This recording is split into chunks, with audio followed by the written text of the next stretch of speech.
Hello guys, welcome back to my channel. Today we are going to talk about high blood pressure or hypertension. See, high blood pressure or hypertension is one of the most common condition affecting over millions of people in the population. Most of the patients complaints लेके आते हैं कि blood pressure बढ़ गया है, headache बहुत हो रहा है. Basically, hypertension is not any disease in itself, but it's an important risk factor for cardiovascular mortality and morbidity. It typically develops over the course of several years. ये एक दिन में नहीं होता, ये धीरे धीरे प्रोग्रेस होता है और अगर कंट्रोल नहीं हुआ तो सीवियर हेडेक होना शुरू हो जाता है और ये हार्ट डिजीज़ की ओर प्रोग्रेस होता है. यूजुअली यू मे और may not notice any symptoms. ये एसिम्टोमेटिक मोस्ट कॉमनली होता है, but it is there affecting your healthy body. So let's know all about hypertension. So we will be discussing about what is blood pressure, what is hypertension, blood pressure कितना होने से उसको blood hypertension बोलेंगे, symptoms क्या क्या होते हैं जिसके आपको पता चले कि आपका ब्लड प्रेशर बढ़ गया है, इसका ट्रीटमेंट ऑप्शंस क्या क्या है, ड्यूरेशन ऑफ ट्रीटमेंट, अगर ये कंट्रोल नहीं हुआ तो कॉम्प्लिकेशंस क्या क्या हो सकते हैं, and all the details about anti hypertensive drugs that are being used nowadays. And lastly in case of pregnancy what are the drugs that are contraindicated and क्या ड्रग्स हैं जो प्रेगनेंसी में आप यूज़ कर सकते हैं, सब डिटेल्स में डिस्कस करेंगे. So without wasting time let's start. शुरू करते हैं आज का topic hypertension. First of all we should know what is blood pressure. BP क्या है? Blood pressure is the lateral pressure exerted on the walls of the vessels. See हमारे शरीर में ब्लड का फ्लो होता है, आर्टरीज में हो या वेन में हो, ये सब के थ्रू ब्लड फ्लो होता है. ब्लड का फ्लो जब होता है उससे एक प्रेशर क्रिएट होता है. तो उस प्रेशर जब आर्टरीज के वॉल पे टकराते हैं, और इसके बाद अगर कोई कुछ फ्लो हो रहा है, कुछ फोर्स अगर कहीं पे टकराएगा तो प्रेशर क्रिएट होगा. तो वो जो ब्लड फ्लो का जो वॉल पे आर्टरीज वॉल पे जो टकरा के जो प्रेशर क्रिएट होता है उसको हम बोलते हैं ब्लड प्रेशर. तो जनरली ये जो ब्लड प्रेशर होता है वो एक्चुअली आर्टेरियल ब्लड प्रेशर को सिग्निफाई करता है. द प्रेशर आर्टेरीज, आर्टेरियोल्स, कैपिलरी, ये सबसे क्रिएट हो सकता है, लेकिन मोस्ट कॉमनली जो ब्लड प्रेशर के लिए मेजर करते हैं वो अपना आर्टेरीज का. तो ब्लड प्रेशर जो सिग्निफिकेंट है वो आर्टेरियल ब्लड प्रेशर को डिनोट करता है, और नॉर्मल ब्लड प्रेशर जो होता है अपना प्रेशर 120/80 होता है. 120/80 मतलब 120 mmHg जो प्रेशर होता है वो अपना सिस्टोलिक ब्लड प्रेशर होता है, और 80 जो होता है डायस्टोलिक होता है. इससे कम है मतलब नॉर्मल है, इससे ज़्यादा है मतलब हाइपरटेंशन कहलाएंगे या फिर प्रॉब्लम होता है. लेकिन अगर कम हो रहा है, ज़्यादा कम हो गया, 90/60 अप्रोक्स हो गया, 70/80 हो गया, तो ये मतलब बहुत कम, इसको हम नॉर्मली हाइपरटेंशन कहते हैं. और ये बहुत एक सीरियस चीज़ है जिससे मतलब हॉस्पिटल जाना जरूरी पड़ता है.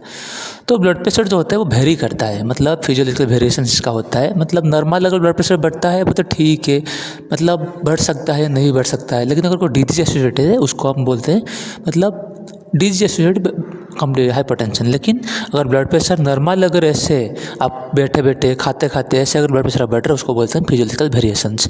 तो ये किस किस पे डिपेंड करता है, मतलब बिना डिजीज के अगर ब्लड प्रेशर बढ़ेगा उसको हम बोलते हैं फिजियोलॉजिकल वेरिएशन. डिपेंड किस किस पे करता है, age, body build, diurnal variation, मतलब मॉर्निंग में आपका लो रहेगा और दोपहर को बढ़ जाएगा और फिर से शाम को कम हो जाएगा, इसको हम बोलते हैं डायग्नल वेरिएशंस. खाना खाने के बाद ब्लड प्रेशर बढ़ जाता है, सोने के दौरान कम हो जाता है, इमोशनल स्ट्रेस और एक्सरसाइज से बढ़ जाता है. तो ये सब फैक्टर्स ब्लड प्रेशर को वेरीज करता है. मतलब नॉर्मल हो सकते हैं, थोड़ा बहुत बढ़ भी सकते हैं, थोड़ा बहुत कम भी हो सकते हैं.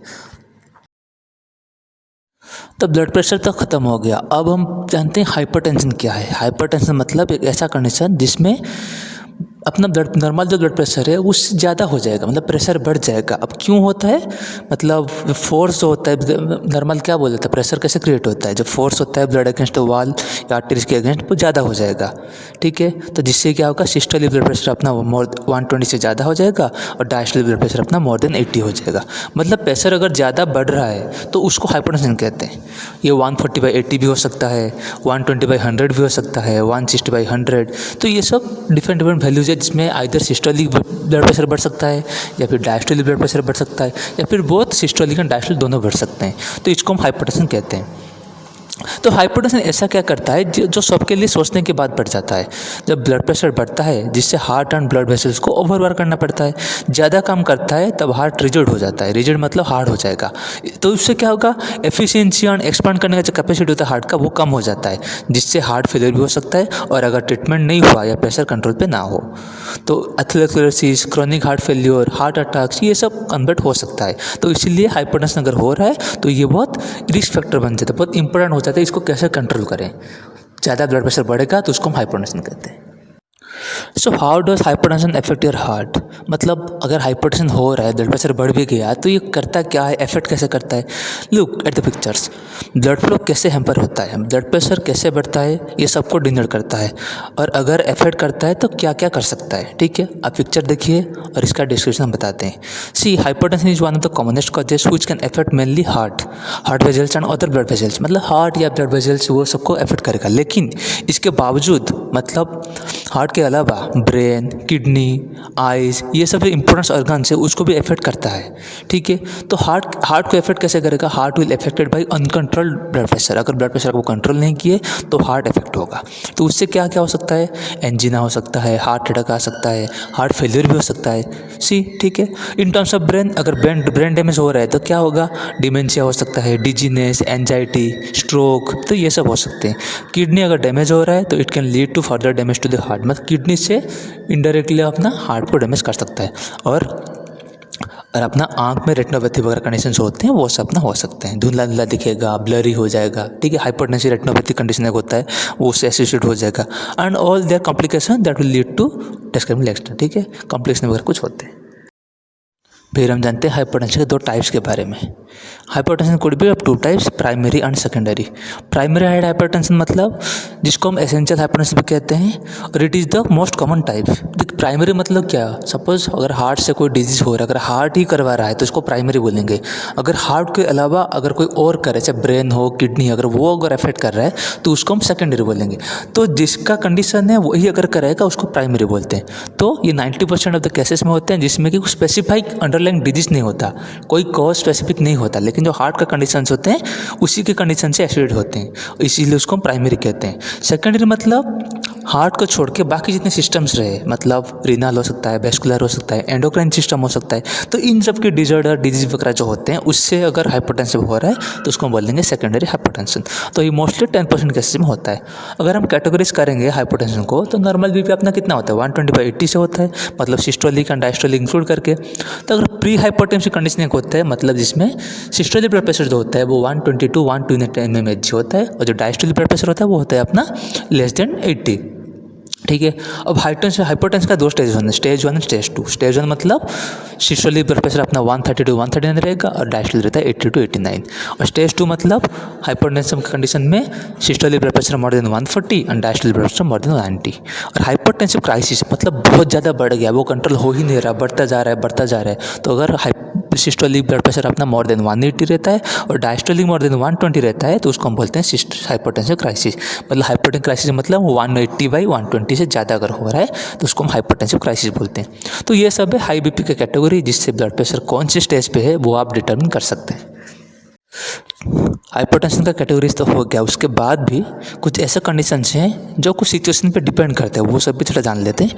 एनवायरनमेंटल फैक्टर्स जो होता है वो सबसे इससे एसोसिएट हो सकते हैं, जैसे कि white coat hypertension. White coat मतलब आप घर पे जब मेजर करेंगे ब्लड प्रेशर आपका नॉर्मल होगा, लेकिन आप किसी कारण अगर हॉस्पिटल गए या फिर कोई मतलब व्हाइट कोट डॉक्टर के पास गए, हेल्थ केयर फैसिलिटी पे गए तो आपका ब्लड प्रेशर बढ़ जाएगा। ठीक है, नेक्स्ट आता है मास्क्ड हाइपरटेंशन। मास्क्ड मतलब हेल्थ केयर सेटिंग्स पे आप जाओगे तो नॉर्मल रहेगा, लेकिन घर पे आ जाओगे तो आपका ब्लड प्रेशर बढ़ जाएगा। फिर एक आता है सस्टेन्ड हाइपरटेंशन। सस्टेन्ड मतलब ब्लड प्रेशर जो होता है वो हेल्थ केयर सेटिंग्स पे भी बढ़ेगा और घर पे भी बढ़ेगा, मतलब दोनों जगह, बहुत घर पे एंड हेल्थ केयर सिस्टम, तो दोनों जगह आपका ब्लड प्रेशर का बढ़ेगा, उसको बोल देंगे sustained hypertension. Nocturnal hypertension, nocturnal मतलब ब्लड प्रेशर सोने के दौरान बढ़ जाता है। सी नॉर्मल हम क्या बोलते हैं स्टार्टिंग से, अपना जब फिजियोलॉजिकल वेरिएशन होता है तो उसमें क्या होता है, स्लीप के दौरान ब्लड प्रेशर कम होता है, लेकिन अगर स्लीप के दौरान का ब्लड प्रेशर बढ़ रहा है तो उसको हम बोलेंगे नॉक्टर्नल हाइपरटेंशन। ठीक है, तो हाइपरटेंशन तो हो गया। अब उसका रिस्क फैक्टर्स क्या क्या है, मतलब पॉजिटिव एजेंट्स, मतलब नॉर्मल अगर बढ़ रहा है तो क्यों बढ़ रहा है, डिजीज है कि नहीं, कैसे डिटरमिन करेंगे। तो कुछ रिस्क फैक्टर्स कुछ होते हैं जो कि अपना हाइपरटेंशन कराने में मदद करते हैं, जो कि आप हेल्थ के लिए बहुत खतरनाक है। तो क्या क्या वो फैक्टर्स हैं जिससे ब्लड प्रेशर बढ़ जाता है। कुछ मॉडिफाइबल फैक्टर्स होते हैं, कुछ नॉन मॉडिफाइबल होते हैं। मॉडिफाइबल मतलब जो वो फैक्टर्स जिसको हम मॉडिफाई कर सकते हैं। ठीक है, नॉन मॉडिफाइबल मतलब जिसको हम मॉडिफाई कर नहीं सकते। ठीक है, अब नॉन मॉडिफाइबल मतलब वो फैक्टर्स का मॉडिफाई कर नहीं सकते। तो क्या क्या हो सकता है कंडीशंस, लाइक अगर आपका एज बढ़ रहा है, अगर ओल्ड एज और आपका एज बढ़ रहा है तो उसको आप कंट्रोल कर नहीं सकते, ठीक है। इसलिए ओल्ड एज भी होते हैं, ओल्ड एज के जो पेशेंट्स वगैरह होते हैं उनके ब्लड प्रेशर नॉर्मली बहुत हाई रहता है, ठीक है। जेनेटिक फैक्टर्स और फैमिली हिस्ट्री ये सब कंडीशन रहता है तो उसको हम चेंज कर ही नहीं सकते, जेनेटिक वगैरह रहता है तो। ब्लैक रेस पीपल, ठीक है। अब बताए मॉडिफाइबल फैक्टर्स, मतलब वो फैक्टर जिनको हम मॉडिफाई कर सकते हैं, जैसे कि ओबेसिटी, अगर मोटापा ज़्यादा हो रहा है, ओबीज है, बीएमआई ज़्यादा है तो उसको हम कम कर सकते हैं, ठीक है। दूसरा है हाई सॉल्ट इंटेक, अगर आप नमक वगैरह ज़्यादा खा रहे हो उसको हम नॉर्मल कर सकते हैं। हाई डाइटरी फाइबर्स, ठीक है। अल्कोहलिज्म, दारू वगैरह पी रहे हैं, शराब पी रहे हैं तो उसको हम कंट्रोल में कर सकते हैं। Smoking, stress, emotions, over thinking, lack of physical activity, exercise वगैरह अगर नहीं कर रहे हैं तो उसको मॉडिफाई कर सकते हैं। लेकिन अगर एक्सरसाइज नहीं करेंगे वो अपना रिस्क फैक्टर बन जाता है हाइपरटेंशन के लिए। लोस और शेविंग स्टेटस, तो ये सब कंडीशंस थे मॉडिफाइबल नॉन मॉडिफाइबल जो कि अपना हाइपरटेंशन का रिस्क फैक्टर्स कहलाते हैं। तो अब हम बात करें सिम्टम्स के बारे में। हाइपरटेंशन जब होता है, मतलब जब आपका ब्लड प्रेशर बढ़ जाता है तो सिम्टम्स आपको क्या क्या आएंगे। मोस्ट कॉमनली मतलब पेशेंट्स आते हैं वो क्या क्या कंप्लेन लेके आते हैं जिसका वो पता चले कि हाँ सस्पेक्ट कर सकते हैं हाँ कि आपका ब्लड प्रेशर हाई हो सकता है, थोड़ा मेजर करते हैं, ठीक है। तो लेकिन मोस्ट कॉमनली जो सिम्टम्स होता है हाइपरटेंशन वो एसिम्टोमेटिक होता है, कुछ सिम्टम होता ही नहीं। अपना फिजिकल वेरिएशंस होता है, मतलब क्या बढ़ सकता है नहीं बढ़ सकता है। अगर कुछ पेशेंट्स होते हैं मतलब एज अगर बढ़ रहा है तो जो पेशेंट है अगर 60-70 ईयर्स का कोई बुढ़ा है, ठीक है, तो वो ठीक से बोल नहीं पाएगा, उसको क्या कंप्लेन है, तो उसका बड़ा होगा लेकिन वो बोल नहीं पा रहा होगा या फिर समझ नहीं पा रहा होगा या फिर कभी चेक नहीं किया होगा। तो इसीलिए मोस्ट कॉमनली एसिम्टोमेटिक होता है, क्योंकि सबकी बस की बात नहीं कि आके हर रोज़ ब्लड प्रेशर चेक करें, ठीक है, लेकिन नॉर्मल फॉलोअप करना है कि नहीं करना का उसको पता नहीं होता। तो इसीलिए मोस्ट कॉमनली जो प्रेजेंटेशन होता है, सिम्टम्स होता है ब्लड प्रेशर बढ़ने का, वो होता है एसिम्टोमेटिक होता है।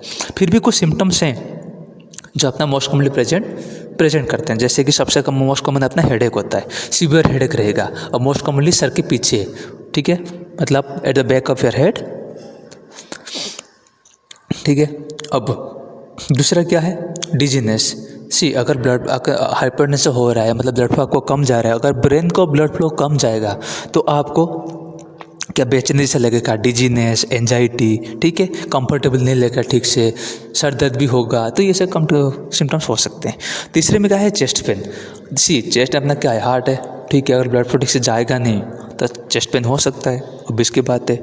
शॉर्टनेस ऑफ ब्रेथ, नेक्स्ट है shortness of breath. Shortness of breath मतलब क्या, ब्लड का काम है ऑक्सीजन को ट्रांसपोर्ट करना, अगर ब्लड फ्लो ठीक से हो नहीं रहा, मतलब ऑक्सीजन का ट्रांसपोर्टेशन ठीक से हो नहीं पा रहा, तो इसीलिए ऑक्सीजन की कमी के कारण शॉर्टनेस ऑफ ब्रेथ, सांस लेने में थोड़ा तकलीफ हो सकता है, ठीक है।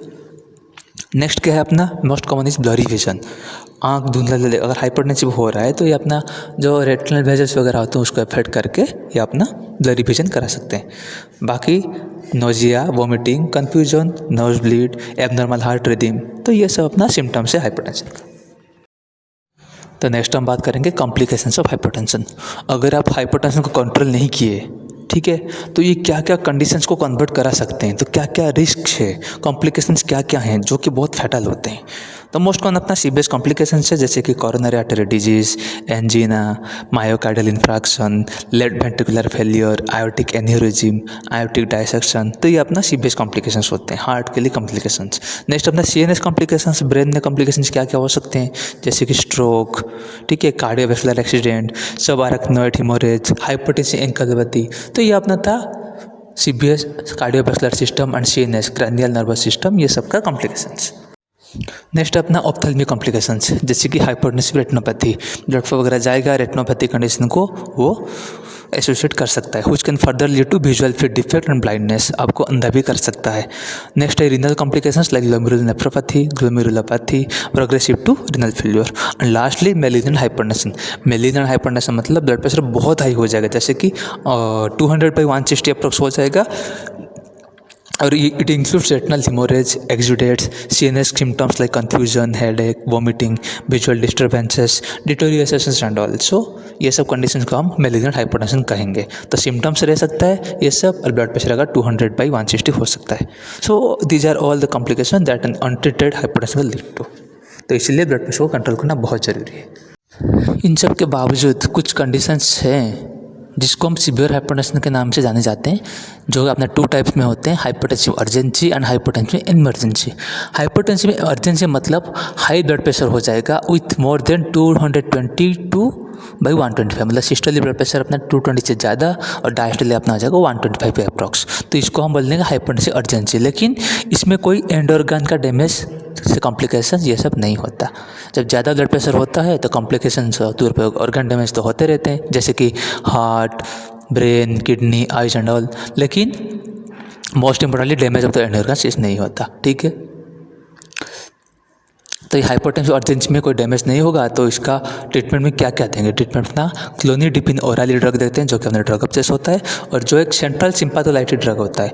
Other drugs like captopril, nifedipine. Next is hypertensive emergency, मतलब high blood pressure is more than 180/110 but mostly it's respective of the readings. मतलब ब्लड प्रेशर बढ़ जाएगा लेकिन रीडिंग पे कोई डिपेंडेंट नहीं है, क्योंकि उसका जो मोस्ट कॉमन इंपॉर्टेंट चीज़ है वो है एंड ऑर्गन डैमेज होता है इसमें। एंड वगैरह मतलब एक कॉम्प्लिकेशन के तौर पे अगर ब्लड प्रेशर बढ़ जाता है, अगर उसको कंट्रोल नहीं किया गया तो वो एंड ऑर्गन्स डैमेज कराते हैं, जैसे कि retinopathy, encephalopathy in CNS, congestive heart failure in heart, pulmonary oedema lungs, eclampsia in pregnant women. So all this complications which are fatal are said to be emergency. तो इसीलिए blood pressure बढ़ने के साथ अगर ये सब इमरजेंसी कंडीशन एसोसिएट होते हैं तो उसको हम बोलते हैं hypertensive emergency.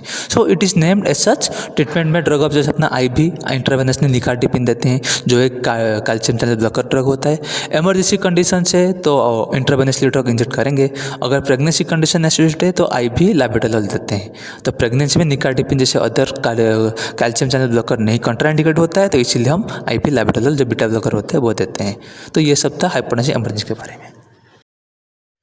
So that's all about hypertension guys. About this treatment we will have another video, blood pressure control करने का पूरा details, part 2 of hypertension, all of the drug details, कौन से डिजीज में कौन सा हाइपरटेंसिव ड्रग देना चाहिए, प्रेगनेंसी अगर कंडीशन एसोसिएट है तो उस टाइम एंटी हाइपरटेंशन, अगर प्रेगनेंसी के साथ हाइपरटेंशन हो रहा है तो क्या क्या ड्रग यूज़ कर सकते हैं, क्या क्या यूज़ नहीं करेंगे। तो ये सब डिटेल्स के बारे में हम नेक्स्ट वीडियो में बात करेंगे। So that's all for today guys. Thank you for watching.